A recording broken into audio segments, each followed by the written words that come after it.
پێغەمبەر صلی الله علیه وسلم لە فەرمایشتێکدا کە عەبدوڵڵای کوڕی عومەر بۆمان دەگێڕێتەوە دەفەرمێ ئەقبەل عەلەینا رسول الله صلی الله علیه وسلم ڕۆژێکیان پێغەمبەر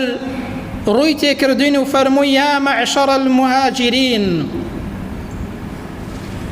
ئەی کۆمەڵی مهاجرەکان ئەی هەموو هاوڵانی پێغەمبەر و ئومەتی پێغەمبەر صلی الله علیه وسلم گوێتان لێبێت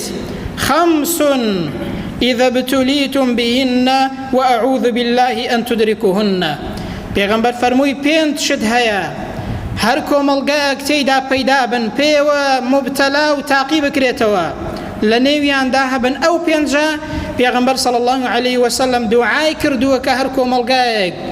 هەر ئینسانێک هەر خەڵکێک خۆی بپارێزە لەو پێنجانە چونکە ئافات بە دوای ئەو شتانەوەیە. یەکەمیان پێغەمبەر فەرمووی لەم تظهر الفاحشة في قوم قط حتى يعلنوا بها خراپە و خراپەکاری خوا پەناماندا لەناو هەر کۆمەڵگە و میلەتێکدا پەیدا بێت ئەنجا بە ئاشکرا و خراپە و خراپەکاریە بکەن یاخود دیعایەی بۆ بکەن یاخود خەڵکی بۆ هەڵنێن و بە ئاشکرا و خراپەیە بکرێت ئەوە پێغەمبەر فەرمووی إلا فشا فيهم الطاعون إلا لەناو ئەو کۆمەڵگاییدا نەخۆشی تاعون بڵاو دەبێتەوە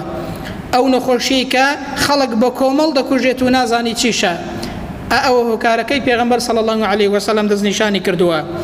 ئەنجا فەرمووی والأوجاع التي لم تكن مضت في أسلافهم الذين مضوا إلا ئێش و ئازار و ناخۆشی و ناڕەحەتیەکتان لە نێواندا پەیدا دەبێت کە لە نێو ئەوانی پێش ئێوەدا بوونی نەبووە کە ئەوڕۆ بە چاوی خۆمان ئەوەی کە پێغەمبەر بینیوێتی دەیبینین وەکو مانگی چواردە دیارە. دووهەم پێغەمبەر فەرمووی وەلەم ينقص المكيال والميزان هەر کۆمەڵگایەکیش فێڵ و خراپەی کێشانە و پێوانەیان لە نێودا پەیدا ببێت لە تەرازوو لە معاملاتدا لە کڕین و فرۆشتندا فێڵیان لە نێودا پەیدا بوو و هەروەها کەم و کوڕی بە کەمیان کێشا و پێوا بۆ خەڵک ئەوە دەفەرمە إلا أخذوا بالسنين وشدة المؤونة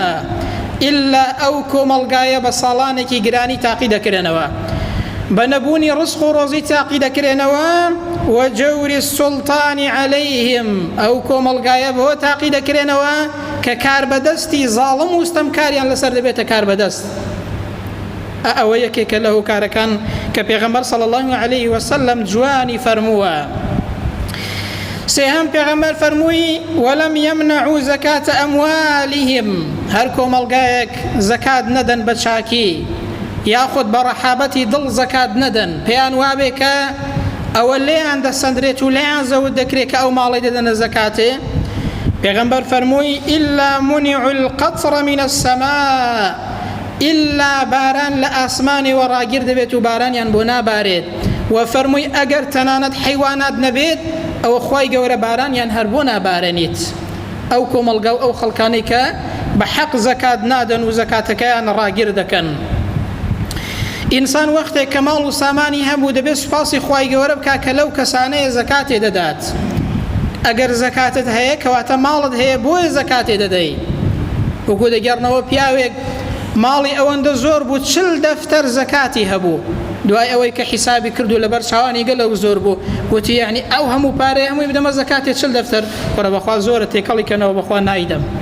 دەبێت ئینسان سوپاسی خوای پەروەردگار بکە کە ماڵی پێداوە زەکاتی لێ بدات نەک زەکاتەکەی ڕاگیرکەیان پێی وابێ ئەوە بە زۆر لی دەسەندرێت چونکە ئەو زەکاتە ماڵی ئینسان پاک دەکاتەوە.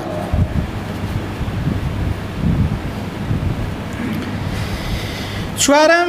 پێغەمبەر صلی الله عليه وسلم فەرمووی وەلەم ينقضوا عهد الله وعهد رسوله هەر کۆمەڵگایەکیش پەیمانی خدای پەروەردگار و پەیمانی پێغەمبەر صلی الله عليه وسلم هەڵوەشێننەوە ئەو پەیمانەی ئیسلامەتی کە داومانە بە خدای پەروەردگار کە لەسەر ڕێی ئیسلام بڕۆین و دوو پێغەمبەری کەوین صلی الله عليه وسلم دەفەرمێ إلا سلط الله عليهم عدوا من غيرهم إلا خواي پروردگار دژمنیان بەسەردا زاڵ دەکات فأخذوا بعض ما في أيديهم ئەوەی کە لە دەستیاندایە و بە دەستیان هیناوە دوژمن لێیان دەستێنێت و دوژمن بەسەریاندا زاڵ دەبێت. پێنجەمین پێغەمبەر فەرمووی صلی الله عليه وسلم وما لم تحكم أئمتهم بكتاب الله هەر کاتێک کار بە دەستەکانتان دەستڕۆیشتوەکانتان حکمڕانەکانتان کاریان بە کتابی خوای پەروەردگار نەکرد کاریان بەو دینە ئیسلامە پیرۆزە نەکرد ئەنجا ويتخير مما أنزل الله ئەوەی کە پێیان خۆش بوو ئەوەی کە خوای گەورە دای بەزاندووە هەڵیان بژارد ئەوەی کە لە بەرژەوەندیاندا بوو پێی ڕازی بوون ئەوەشی کە لە مەسلحەتیاندا نەبوو ڕەتیان کردەوە گوتیان بە کەڵک نایێت ئەوە پێغەمبەر دەفەرمێ إلا جعل الله بأسهم بينهم ئەو کۆمەڵگایەژیانیان بەو شێوازەیە دەبێت ئەو حکمڕانانە بەو شێوازەیە دەبن دوژمنایەتی و ڕق و قینەیان لە نێواندا پەیدا دەبێت هەر چەندی کە دەکەن و کۆبوونەوە دەکەن ڕێک ناکەون بزانە هەر کاتێک حکمی خۆی پەروەردگار ڕەت کرایەوە لەلایەن کار بەدەستانەوە بە تایبەت ئەوەیان کە بەدڵیان بوو ئەوەیان کە بەدڵیان نەبوو هەڵیان بژارد و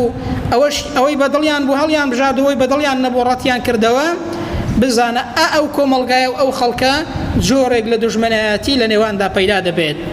جا تەماشاکەن پێغەمبەر صلی الله عليه وسلم وەکو ئەو فەرمایشتەی ئەوڕۆ فەرموو بێت هەموو کەسێک لێی حاڵی دەبێت کە وەکو ڕۆژی ڕوون دیارە ئەوەی کە پێغەمبەر صلی الله عليه وسلم فەرموویەتی